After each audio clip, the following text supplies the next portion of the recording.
নমস্কার, ভিলেজ কিচেনের তরফ থেকে আপনাদের সবাইকে অনেক অনেক স্বাগত জানাই। আপনাদের সামনে চলে এসেছি নতুন এক পিঠের রেসিপি নিয়ে। আমার চ্যানেলে বন্ধুরা অনেক রকম পিঠে করে আপনাদের দেখিয়েছি। আজকে কিন্তু যে পিঠেটা করব পুরো সম্পূর্ণভাবে নতুন, আর খুব কম সময়ে হয়ে যায়, আর এতটা ভালো লাগে খেতে কি বলবো। আপনারা না বাড়িতে করে খেলে বুঝতে পারবেন না পিঠের স্বাদটা কেমন। আজকে যে পিঠেটা আমি তৈরি করে আপনাদের দেখাবো নোয়াখালীর ঐতিহ্যবাহী পিঠে।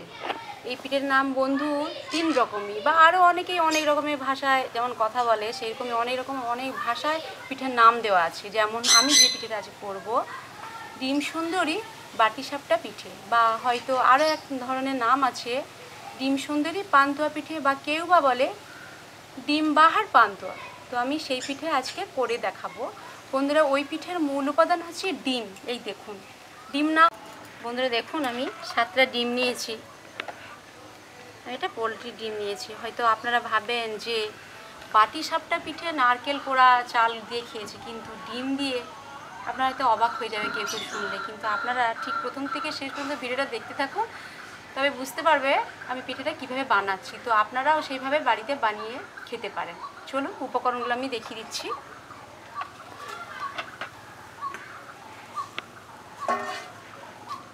ডিম সুন্দরী বাটি সাপটা পিঠে করব, তার জন্য দেখুন দুধ নিয়েছি, লবণ নিয়েছি, আর ময়দা নিয়েছি 1 কাপ, চাল গুঁড়ো নিয়েছি 1 কাপ, আর চিনি নিয়েছি, আর দারুচিনি এলাচে থেতো করে নিয়েছি, আর বেকিং পাউডার নিয়েছি। দেখুন আগে 3টা ডিম আমি ফাটিয়ে নিচ্ছি। বন্ধুরা জানেন তো পিঠেটা আমি একদিন একটা কাকিমা আমাকে দিয়েছিল। পিঠে এতটা ভালো লাগলো খেতে, তো ভাবলাম তো আমিও বাড়িতে একদিন বানিয়ে দেখি আর বন্ধুদের সঙ্গে শেয়ারও করব। সেই জন্য পিঠেটা আজকে কিন্তু আমার আজকে হাতে করি প্রথম।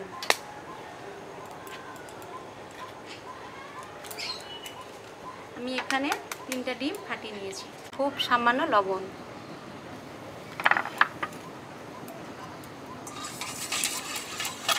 ডিমটাকে ভালো করে ফেটাতে হবে। দেখুন ডিমটা ভালো করে ফেটানো হয়ে গেছে। এবার বাকি উপকরণগুলো আমি দিয়ে দিচ্ছি। 1 কাপ চালের গুঁড়ো, 1 কাপ ময়দা,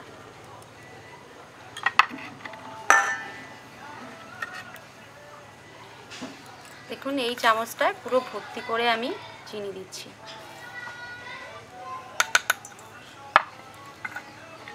আর বেকিং পাউডার এই চামচটা দেখুন 1/2 চামচ, এলাচ আর দারুচিনি পেস্ট করে দিয়েছিলাম ওটা দিয়ে দিচ্ছি।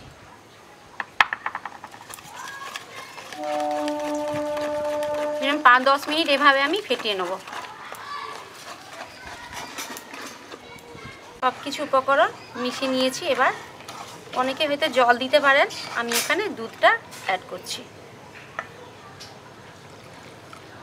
আমি যেখানে 1 কাপ ময়দা দিয়েছি আর চাল গুঁড়ো 1 কাপ দিয়েছি, আপনারা চাইলে পুরো 2 কাপ ময়দা দিয়েও করতে পারেন, কিন্তু ময়দা দিয়ে বন্ধুরা করলে চটচটে ভাব চলে আসবে। আর পুরো যদি আমি চালের গুঁড়ো দিয়ে করি ময়দা না দিয়ে, তাহলে একটু শক্ত হয়ে যাবে। সেই জন্য আমি 1 কাপ চালের গুঁড়ো আর 1 কাপ ময়দা দিয়ে করছি, আর একটু দুধ লাগবে।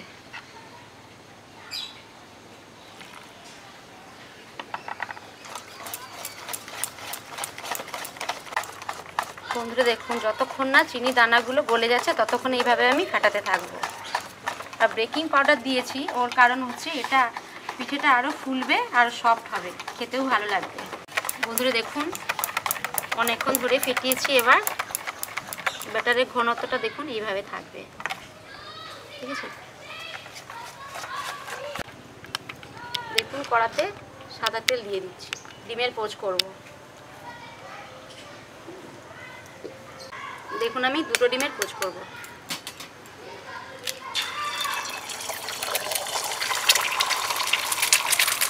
সামান্য পরিমাণ লবণ দিচ্ছি,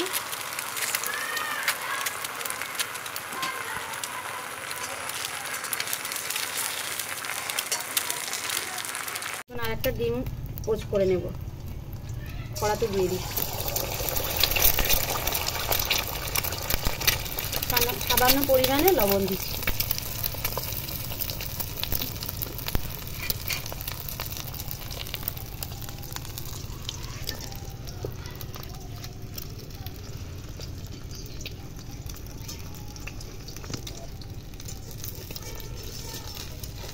দেখুন ডবল ডিমের পোচ হয়ে গেছে, তুলে নেব। একটা পাত্রে রেখে দিচ্ছি।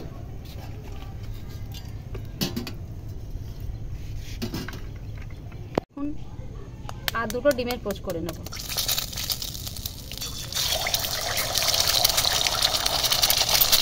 স্বাদ মতো লবণ দিয়ে দিচ্ছি।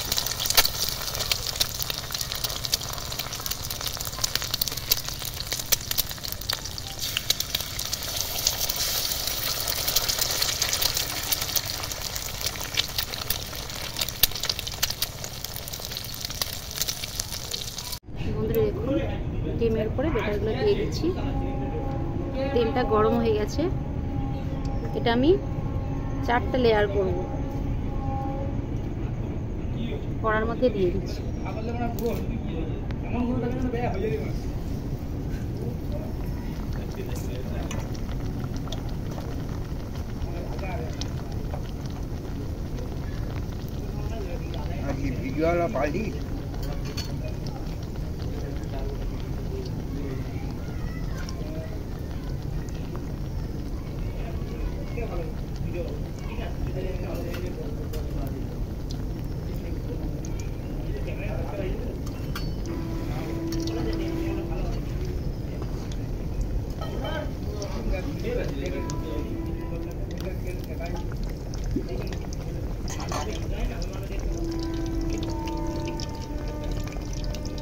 দেখুন এক পাশ ভালোভাবে ভাজা হয়ে গেছে, এবার একটা তুলতে দেখি।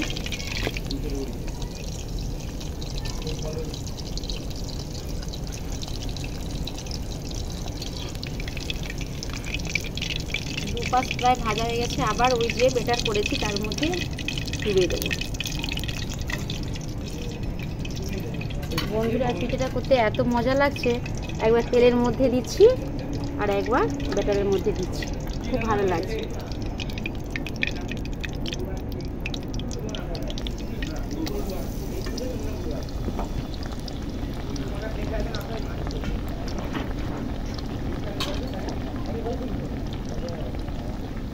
বন্ধুরা দেখুন ডিম সুন্দরী বাটি সাপটা পিঠে হয়ে গেছে, আর একটা আমি করে নেব, এটা তুলে নিচ্ছি। দেখুন কত সুন্দর কালার আর দেখতেও হয়েছে, তো ভালো লাগছে। দেখুন ফুলে গেছে, দেখুন কত সুন্দর হয়ে গেছে। আর একটা আমি করে নেব।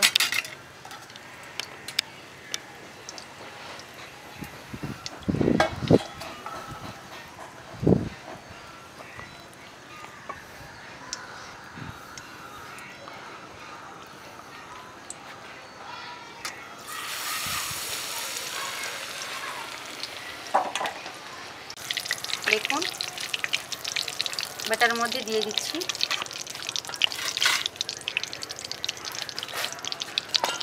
এইভাবে দুপাশে মাখিয়ে আবার তেলের মধ্যে দিয়ে দিচ্ছি। ডিম সুন্দরী বাটি সাপটা পিঠে করতে এতটা ভালো লাগছে,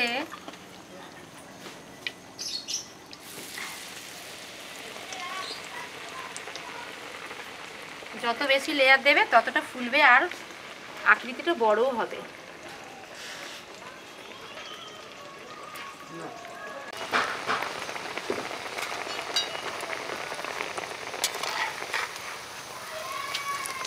দেখুন ডিম সুন্দরী বাটি সাপটা পিঠে হয়ে গেছে, এবার তুলে নেব।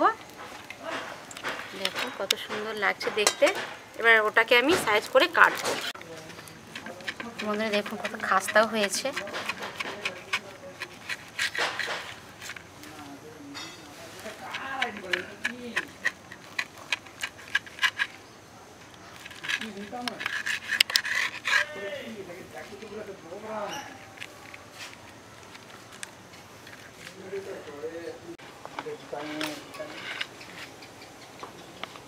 এই যে নাও, এটা কি গো? ডিম সুন্দরী বাটি সাপটা পিঠে। বাহ, কি সুন্দর তো জিনিস। আমার তো মানে হাতে খড়ি আজকে পিঠেটা আমি আজকে প্রথমেই বানালাম। সে পাশের ঘরটা কাকিমা দিয়েছিল, খাওয়ার পরে বললাম না খুব টেস্টি, খাবারটা করতে হয়, সেই জন্য ভালো হয়েছে। বন্ধুরা দেখুন ডিমের পুরো কুসুমটাও আছে, কত সুন্দর ভাজা হয়েছে দেখুন, আর মুচমুচেও হয়েছে। এটা নৈহাটির ঐতিহ্যবাহী পিঠে। আমরা তো বাটি সাপটা নারকেল কোড়াতে খেয়েছি, কিন্তু ডিম দিয়ে কোনোদিন খেয়েছো তুমি?